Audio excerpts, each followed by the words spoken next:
Hello and welcome to News Central TV. I'm Darshan Usman. The top stories this hour. Army announces burial arrangements for late Chief of Army Staff Lagbaja. Federal government promises to clear pension arrears as retirees protest in Abuja. Somaliland votes amid Horn of Africa tensions. Details in a moment. Let's begin by telling you that the late Chief of Army Staff, Taoreed Lagbaja, will be buried on Thursday and Friday.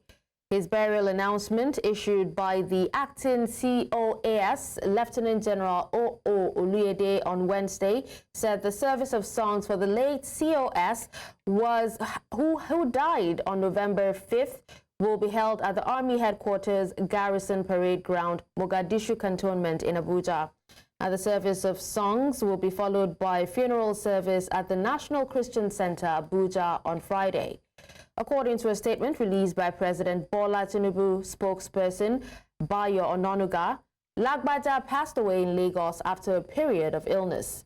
Lagbaja, who passed on at the age of 56, becomes the second Chief of Army Staff to die in office in the last 3 years since Lieutenant General Ibrahim Atahiru, who died just months into his tenure in 2021.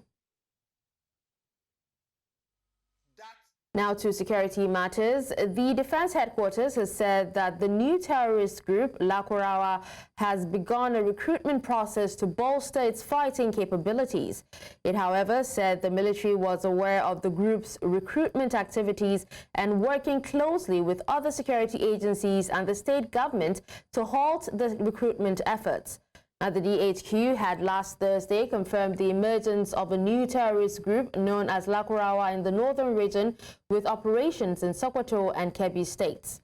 The Director of Media Operations, Major General Edward Buba, said the terrorists began incursion into the northern parts of Sokoto and Kebbi states from the Niger Republic and Mali axis, particularly after the coup in the Niger Republic. He blamed residents of the region for accommodating the terrorists and failing to report their movements to the military and other security agencies. Now joining us to discuss more on this is the MD CEO Tarmac Security Limited, Inko Taria Ikbalibo. Thank you so much for joining us, Mr. Ikbalibo. Good afternoon. Thank you for having me. Now, I would love to hear your thoughts on the, emergence of the Lakurawa terrorist group and how you think it reflects, on the broader security challenges facing the northeastern part or northwestern part of Nigeria. Well, the terrorist group that recently gained access into Nigeria through the Niger and the Mali border with Nigeria, obviously is a dangerous terrorist group, and like every other terrorist group would attempt to perpetuate crime and mayhem on the society. And painfully, the Nigerian military, the army, from the defense headquarters, the statements that we have been hearing suggest that they are aware of their incursion. They are even aware of the recruitment that is taking place.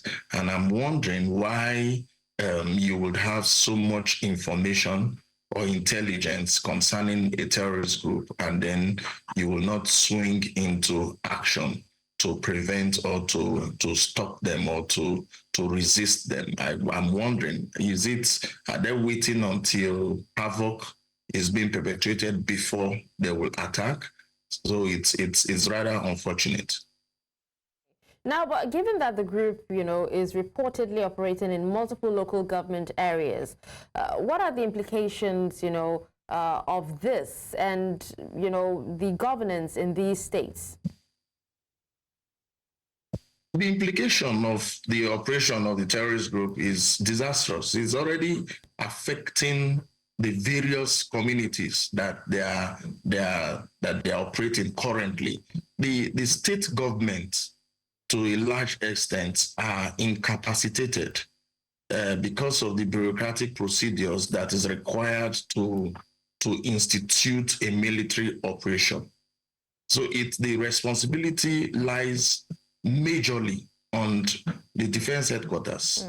It lies in the military because they are saddled with the responsibility of protecting the territorial integrity of Nigeria. So the best the state governors could do is to lay hands, is to insist on the military to set up a swift security operation that will put an end to further incursion by the terrorist group. All right, now, considering that we've actually seen a slow pace when it comes to the military, vanquishing Boko Haram and, other terrorist groups, as a security expert, what further strategies would you suggest to be implemented to combat, this growing menace? Well, it's the same strategy that we've been advocating, that the locals should be integrated in the security network. Their integration should go beyond asking them to communicate information. It should involve training them to be able to pick information, process it into intelligence, and communicate. They should also train them to mount surveillance and also train them to resist a form of attack by any terrorist group or any criminal group. So when you want a strategy that will work, it has to be localized. The locals must be involved. The locals must be trained. The locals must be equipped to be able to resist and communicate any form of intelligence being generated. Okay. Well, thank you so much for joining us and speaking to us on this. Thank you for having me.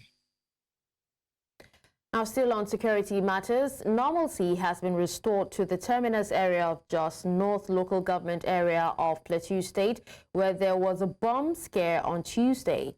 News Central's Chizoba Anyongwe, I beg your pardon, in Jos, the Plateau State capital, reports that the swift intervention of troops of Operation Safe Haven and the Nigerian police force helped to calm the situation by cordoning off the area before it was confirmed a bomb scare. Her report.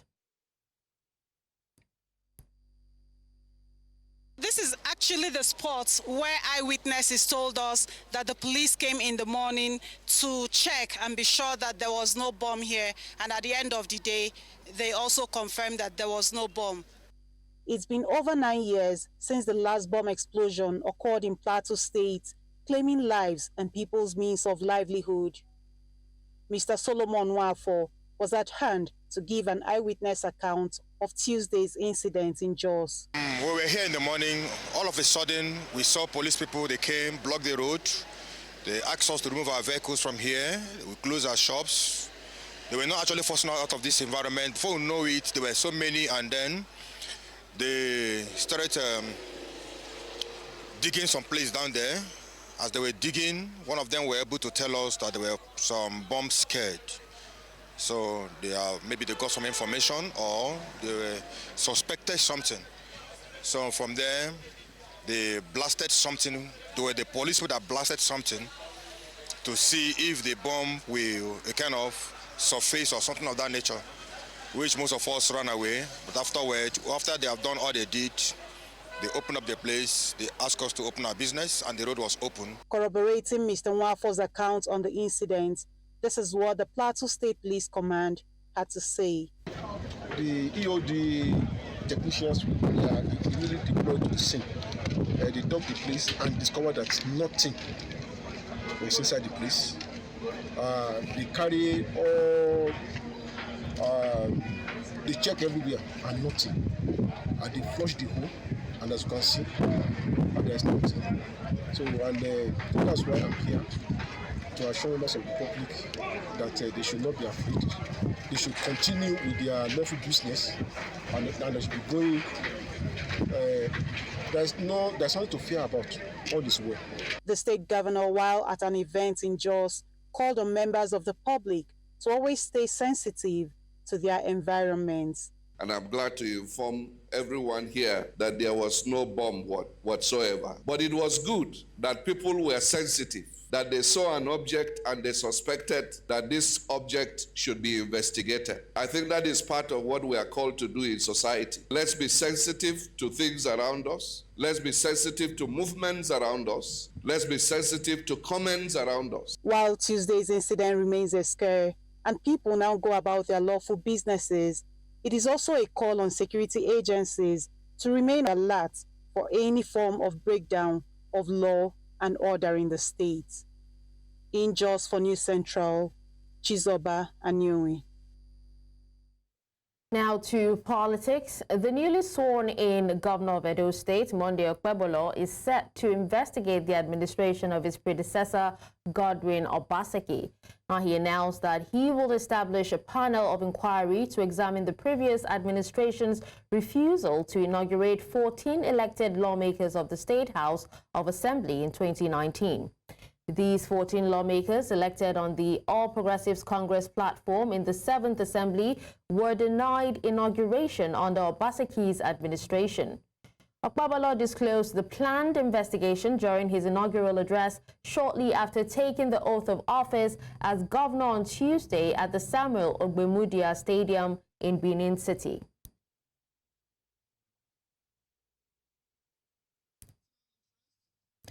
In the meantime, the Court of Appeal in Abuja has established a special 3-member panel to address political cases from Rivers State, with hearings set to commence on Thursday, 14 November. Now, this development follows rising legal disputes due to tensions between Governor Siminalayi Fubara and his predecessor, Nyesom Wike, now the Minister of the Federal Capital Territory.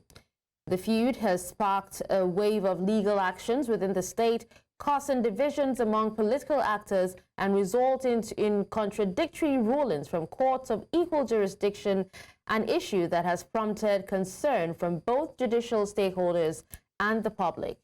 Now, to bring order to these proceedings, Court of Appeal President Justice Monica Dongban-Mensem has appointed the panel to manage all appeals linked to the political crisis in Rivers State. Earlier, we were joined by legal practitioner Henry Ekine to help us understand this. The judiciary, particularly the Court of Appeal, to be clearly focused on the avoidable political crisis in Rivers State. That's for the first consideration. I think for me, this clear demonstration of the concern, I would say, that Rivers indigents and residents have expressed and deep worries about how the judiciary has handled it. So that's one. But clearly, whether this will make any change or any difference in what the issues are, I think we're going to watch and then see what the outcomes of the hearings and then the decisions in the respective appeals would be. Because to the best of my knowledge, at the last count, one of the matters, fortunately I was in Abuja in the Court of Appeal, there were about 13 cases already before the Court of Appeal, if there are not more at this moment. So to have constituted a panel, a special panel that will be focused on considering all of these appeals and then making informed and decisive decisions with the issues that are surrounding the contestations in the Rivers State House of Assembly, principally, I think that's commendable. Nigeria's House of Representatives has tasked the nation's anti-corruption agency, the Economic and Financial Crimes Commission, to ensure transparency and accountability in its war against graft. Now, the chairman of the House Committee on Financial Crimes made this known during an oversight visit to the commission's headquarters in Abuja. News Central's Joshua Marai has the details of this report. It was an oversight visit by lawmakers from Nigeria's House of Representatives Committee on Financial Crimes to the headquarters of the Economic and Financial Crimes Commission in the nation's capital, Abuja. While acknowledging the Commission's pivotal role in fighting graft, The chairman of the House Committee called for a clear commitment to accountability, saying that it is crucial to maintaining public confidence and achieving meaningful change in the nation's economic trajectory. Honestly, in trying to assist the government in taking our economy out of the dead woods, EFCC must ensure transparency and accountability in its operation. The negative maxim being peddled in certain quarters that the agency is often being used to settle political scores must be made to be incorrect and appropriate by the EFCC themselves. Our committee is ready to support the EFCC in any way we can, by laws and by appropriations, to see the efficient performance of EFCC. While addressing the delegation, the chairman of the EFCC says that the commission has witnessed a significant increase in the agency's workload. We have several cases filed in court, apart from the conviction, running to thousands. In the last 1 year, we have received over 17,000 petitions here in EFCC alone, over 17,000. And right now, as I'm talking to you, we are investigating over 20,000 cases. Between last year, October, and now, we have opened new case files of over 4,800. And what is our staff strength? We are less than 5,000. He also added that non-implementation of capital projects, despite funds being already disbursed, is one of the critical challenges affecting the nations. If you see some of the investigation we are carrying out within the power sector, you will shed tears. People who are awarded contracts to supply reclaim, instead of them using what they call 90-point-something gauge, they will go and buy 5-point-something gauge. So every time you see the thing tripping off, the thing get burnt and all of that, we are investigating contracts, collapses. That's part of our problems. The EFCC chairman says that the commission is working tirelessly to foster a conducive environment for foreign direct investment to flourish, thus its onslaught against corruption. In Abuja for News Central, I am Joshua Imarai. We'll take a break now, and when we come back, we'll tell you how federal government promises to clear pension arrears as retirees protest in Abuja. Details after the break. Welcome back. Now, the federal government has promised to pay the outstanding pension arrears as it released only about 25% of the total amount budgeted for 2024. Now, the Minister of Finance and Coordinating Minister of the Economy, Wale Edun, made the commitment when retirees from Nigeria's contributory pension scheme staged a protest at the Federal Ministry of Finance in Abuja on Tuesday. Addressing the crowd, Edun disclosed that of the 88 billion naira budgeted for pension arrears in 2024, 22 billion naira had already been disbursed. The retirees, angered by the delay in the payment of their pension arrears, blocked the main entrance of the ministry secretariat, demanding an audience with the minister. He assured the retirees that the remaining funds will be paid by the end of year, with disbursements set to commence next week.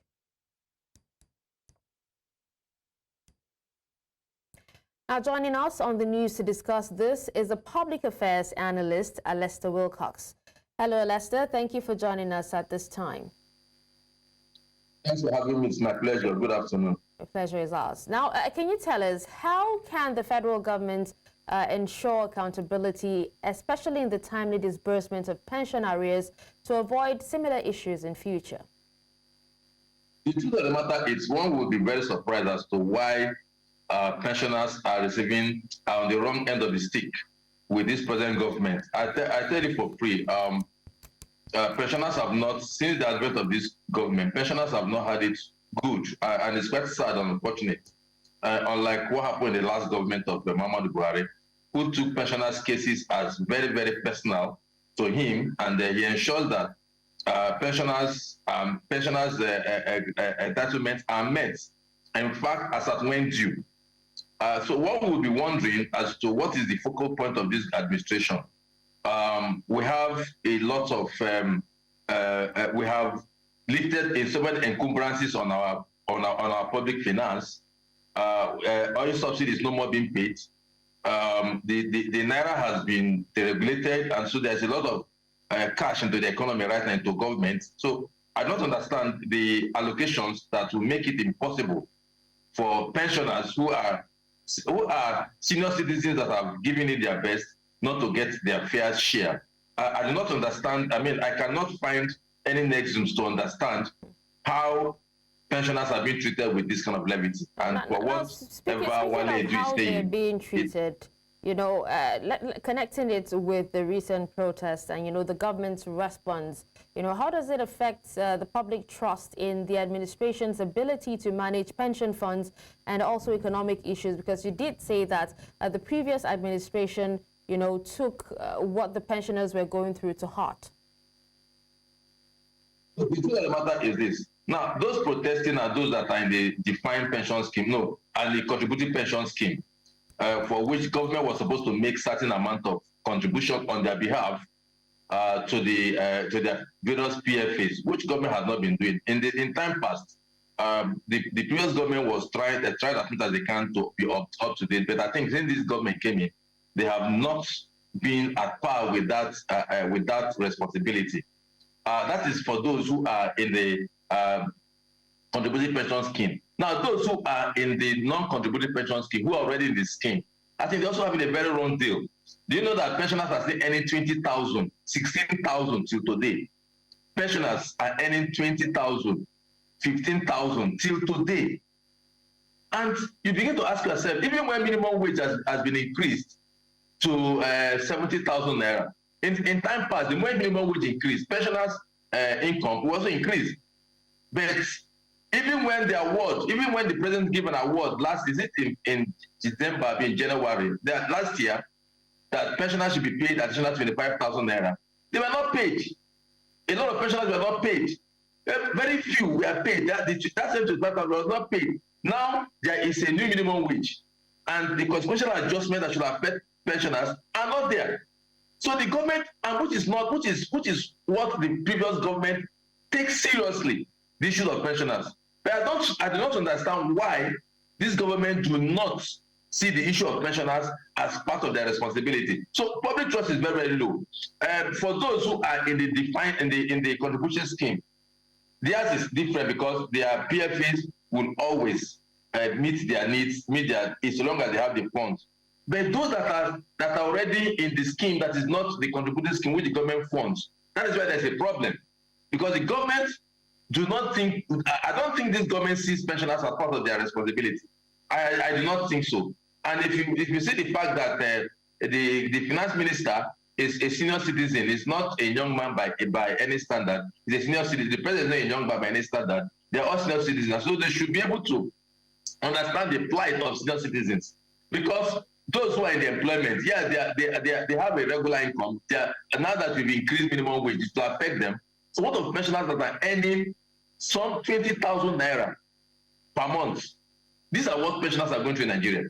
And this government does not think to, I don't think this government has, have ever noticed it, talk less of looking for a way to address it. And for all intents and purposes, I don't think the government is broke at this point, because most of the things that we said is consuming funds, fuel subsidy, defending the naira, all those things are gone.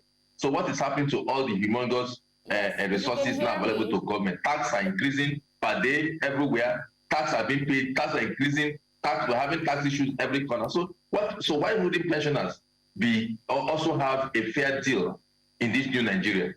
All right, Alexa. Now you just talked about, you know, how the increase in minimum wage would affect the pensioners. Now, can you please go ahead and expatiate on that, on the effects or the implications, you know, of this consequential adjustments in pensions due to the National Minimum Wage Act for retirees and also the government's budget? Yes, in most instances, when there is a new minimum wage, the government gives an award, maybe an increase in percentage to all pensioners. But in view of the fact that when you give an increase or maybe a percentage increase, it widens the gap between the lowest paid pensioners and the highest paid pensioners. So now what the government do in the last administration was to do what they call consequential adjustment, using the civil service consequential adjustment rate to apply to those to pensioners, so that those in the lower run get something better than those in the higher echelon of their pension payment. But that has not come to bear, because people have been approaching PDAT, which is the government agency that is managing the pension of federal government workers, and they said, and they never give you any clear indication to that respect. They never give any clear indication to that respect. And that is why pensioners are still earning such ridiculous amount of money that they have been earning. Look, when salaries, when minimum wage is increased, even NYSC workers, NYSC members, they increase their minimum wage, they increase their own allowance. Now NYSC will be earning at least 77,000 or thereabout. So we are told, even though we've not seen it implemented. So what happened to retirees, to pensioners who are earning 40,000, 30,000, who are still earning 30,000 up to today? So what happened to them? And the cost of living is not smiling on their faces. And the government does not seem to, there's no clear indication or direction as to what the government wants to do to bring about some level of responsible increment in the pension payment, so that they too will be part and parcel of the new Nigerian dream. So you cannot make an NYSC a youth corper to be earning 77,000 naira a month, while a pensioner who has put in a lot of time and energy in this country, who is old, who is sick, who cannot may not have children to take care of them, is earning 20,000 naira or 30,000 or 15,000 naira. How does that jive? You know, so there must be some. Those in government must look at this thing holistically. And like I said, Wale Edu is not a young man, so he's a senior citizen, and so he should understand what people in his class should be facing. And then the president, who is not a young man, they are all senior citizens, so they should be able to understand. Maybe because of the age of former President Bola Tinubu, he took pensioners' issues seriously. And in fact, I don't think any president in this continent, any leader, has taken up pensioners' issues like Muhammadu Buhari. And any pensioner who is not grateful to Muhammadu Buhari, must be a very terrible ingrate. Because first, he brought back some of all the people that were removed from pension through privatization, brought them back to pension. Brought back a lot of people, Niger workers, Nigerian Airways, people, even up to Biafran soldiers. They were all brought back to pension scheme, because he believed that those who have worked deserve a fruit. Deserve a compensation for the work they put in. But I've not seen that in this administration. I do not know if this administration does not have that focal point, or do not understand, or do not think it's part of their responsibility to also make sure that senior citizens also have a fair share in the new Nigeria that we are all craving to have. All right. Well, thank you so much, Lester, for your time and also for speaking to us. Thank you very much. That was my pleasure. May God bless Nigeria. We'll take a quick break now, and when we come back, Nigerians react to fuel distribution as NNPCL ends importation and landing cost of petrol drops. Stay with us. The Nigerian National Petroleum Company Limited's Group Chief Executive Officer, Mele Kyari, has disclosed that Nigeria is no longer importing refined petroleum products and is now off-taking fuel from the Dangote Petroleum Refinery and other local refineries. Now, sequel to that, Major Energies Marketers Association in Nigeria also revealed that the estimated landing cost of premium motor spirit, commonly known as petrol, on Nigeria's shores has reduced to 971 naira 57 kobo per litre. News Central Business Desk went to the streets to track the reactions of Nigerians on this. Nigeria has ended the importation of refined petroleum products and has instead started sourcing the commodity at home from the Dangote Petroleum Refinery and other local facilities. Incidentally, the Major Energies Marketers Association recently announced that the estimated landing cost of petrol has dropped to about 971 naira 57 kobo from 1,219 naira per litre, representing a 20.34% reduction over the past 3 months. These reflect a pivotal shift in the value chain for Nigeria's fuel. But how do Nigerians feel about it? It is not all about saying it in the televisions. How far have they gone in implementation? If you are sorting individually, you are going to sell according to what you buy. So there's nothing like price control. It's a very good news. Kudos to the Nigerian government and the oil sector But what is paramount and important is that the government of the day must be very sincere with whatever policies they are making. Nigeria is hoping to save 24 trillion naira annually from ending fuel imports while also making the commodity affordable. However, consumers seem to harbor skepticism if the new option of buying locally will provide the much-needed relief. What's happening in Nigeria today is a kind of film trick. It's film trick. What we hear is different from what is happening. Those that build their refinery outside will never allow that to happen. Why? Because there will be a shortage. Very big shortage. They won't allow it to happen. Why people are casting aspersions on it is because when they take a look at the previous statements of government, so you see that it becomes difficult for people to believe if actually what government wants to do is for the benefit of the masses or if it is for, their personal aggrandizement. Citizens say, aside the rhetoric, players in the industry should explore other options that can bring about more equitable benefits. The only thing we are thinking that Dangote should do to suppress this NNPC issue is the way they subsidize filling station then. Dangote should as well go outside and meet all those dealer developers. Let him subsidize all those filling stations, put his name, and if he's selling it the fair pump, you will see that the price will not come down. Nigeria needs to diversify other sources of making money for the people. If all the attention is focused on petrol, we may not get where we want to go. As consumers await potential changes in retail prices of petrol, the evolving trends in Nigeria's oil markets continue to create uncertainties around its affordability and if it will ultimately improve the values of doing business in Nigeria and the standard of living. In Lagos for News Central, Lekon Olabanjo. Thank you, Lekon, for that report. Now, the widespread use of the internet and new communication technologies has been a powerful engine for growth, learning, and creation of new jobs. This has helped to improve the quality of life for many, including young people, as it provides them access to education, entertainment, and skills for their future. Now, while the internet is a great way to access quality content and services, it can also serve the purpose of ill-intentioned people. Globally, there are more than 2.2 billion people under the age of 18 years, making young people the biggest vulnerable group in our societies. We know that it takes a lot to keep a child safe, both online and offline. Therefore, we count on all the stakeholders at the cyber conference and parents to prioritize young people and to collaborate and generate collective actions to prevent and address all forms of crime, violence, abuse, and exploitation of children online. These stakeholders say it is a big challenge to create a safer digital world that is free from all forms of abuse, exploitations, and violence, one that prepares young people to thrive in the digital space. I think, again, we need counselors, right?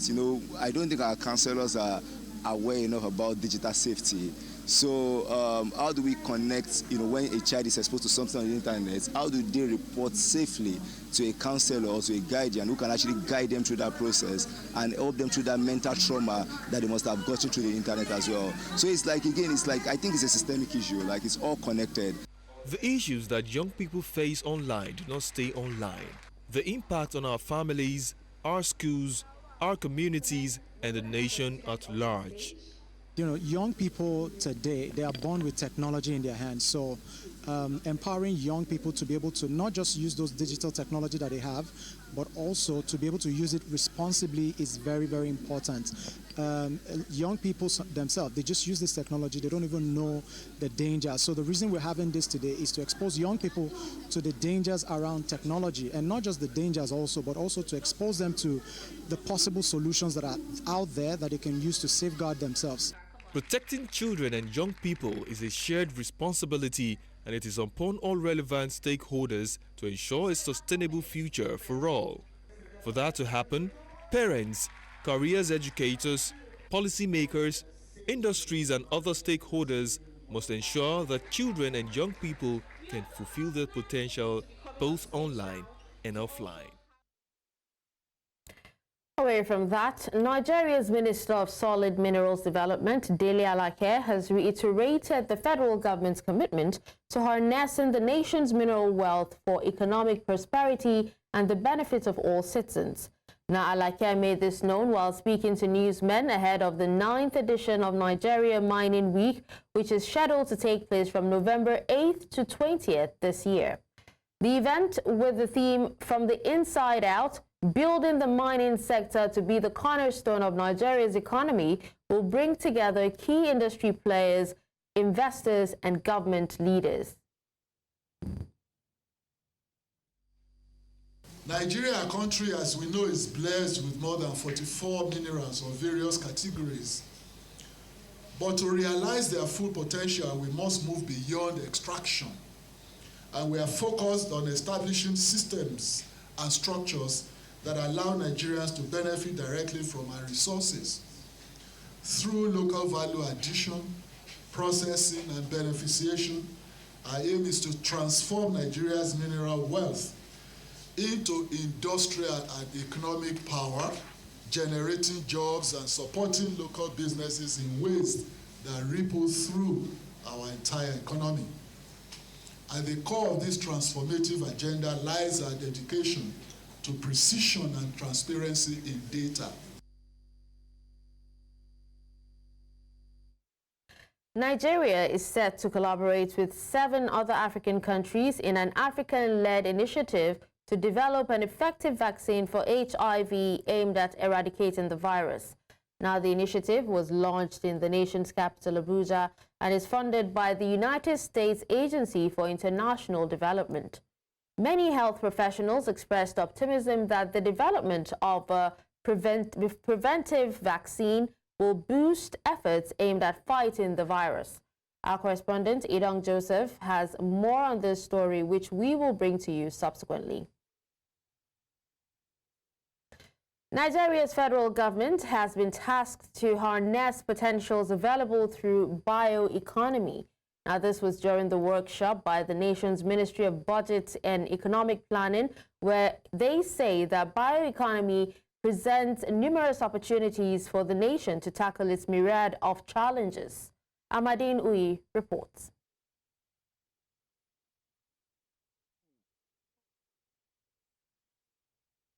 Technology and biomass to produce goods, services, and energy. It is based on the use of harnessing biological resources to create a sustainable future.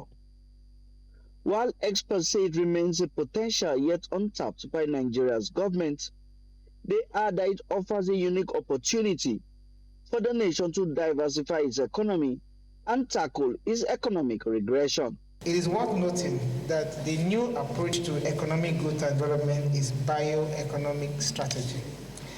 The bioeconomy, as a knowledge-intensive economic sector, offers a unique opportunity for Nigeria to diversify its economy, create jobs, and address pressing challenges such as poverty, food security, and climate change. At this workshop organized by Nigeria's Ministry of Budget and Economic Planning, the permanent secretary of the ministry calls on government to harness opportunities made available by bioeconomy.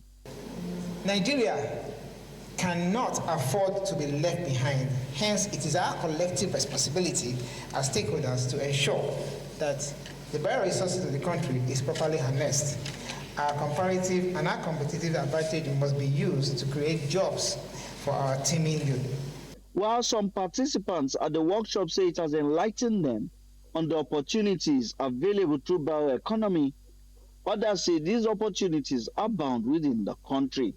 We are very, me particularly, have learned a lot from the professor Didocha, who went around and told us everything concerning bioeconomy and the way that we are going to domesticate it in our state, which we are going to do very soon. If Nigeria refuses to talk about bioeconomy or take a benefit of bioeconomy, then we are doing ourselves a great disservice, because bioeconomy is the future. The country is blessed with biodiversity. We have almost all the agroecological zone that is major producing in Nigeria, starting from Sahel to the savannas and the coastal area and the rainforest, the coastal area. We have all these agro-ecosystem that can support varieties of crop value chain. Experts say Nigeria must refocus its efforts towards utilizing the benefits to improve its economy. They add that bioeconomy remains the future for prosperous nations. In Abuja for News Central, I am Amadin Uyi. Coming up, Somaliland votes amid Horn of Africa tensions. We'll bring you details after the break. Stay with us.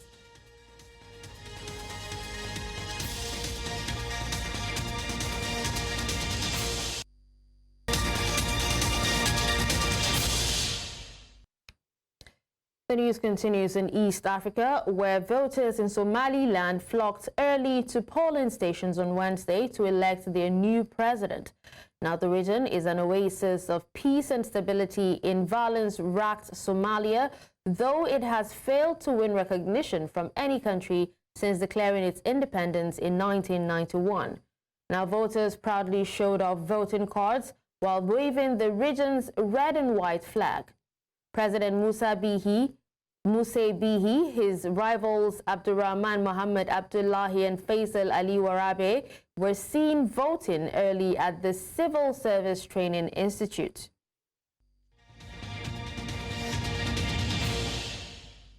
UK Prime Minister Keir Starmer launches what he calls a capital market mechanism aimed at encouraging private finance to ramp up green investment in poorer countries.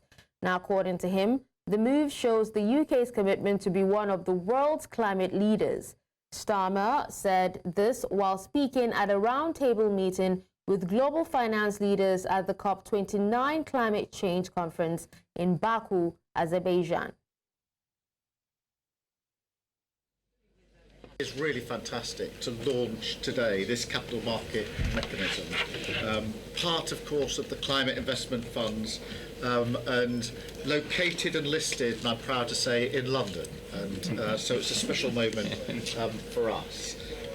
This initiative, which is of course mobilising private finance to go alongside public, is at the heart of our shared challenge in the fight against climate change. We will all need to be innovative, and I think that's a theme of this COP, innovative and ambitious in meeting the scale of what is needed. Public finance on its own will not be enough, and I think that's a really important part of our messaging and our challenge, and we need to break down the blockers so we can unlock private finance, and that means working together.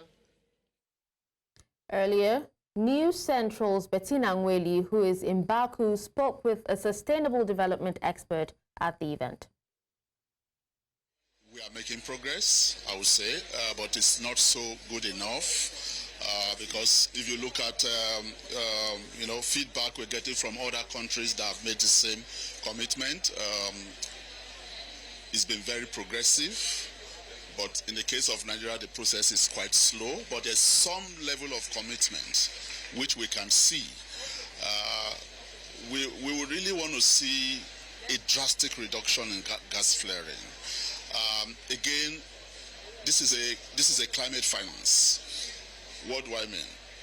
This is where decisions on what countries are going to get. If you can essentially cut down your carbon, then what kind of financing that will come to the global south, like Nigeria? Nigeria is a high priority because of our oil and gas, relationship. Now, to get this finance is hugely dependent on to the extent to which you cut your greenhouse gases.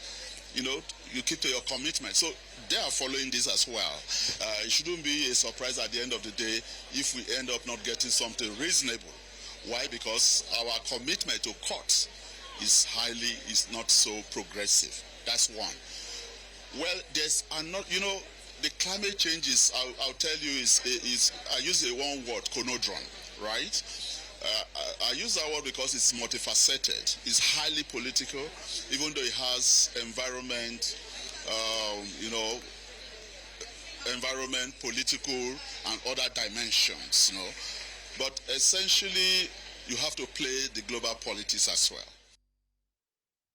And that's all at this hour. But before we go, let's take another look at some of our top stories. We told you that Army has announced burial arrangements for late Chief of Army Staff Lagbaja. We also told you that federal government has promised to clear pension arrears as retirees protest in Abuja. Finally, you heard that Somaliland has begun voting amid Horn of Africa tensions. You can watch News Central live on DSTV channel 422, Star Time channel 274, Avo TV, and YouTube. Many thanks for watching. I'm Darshan Usman.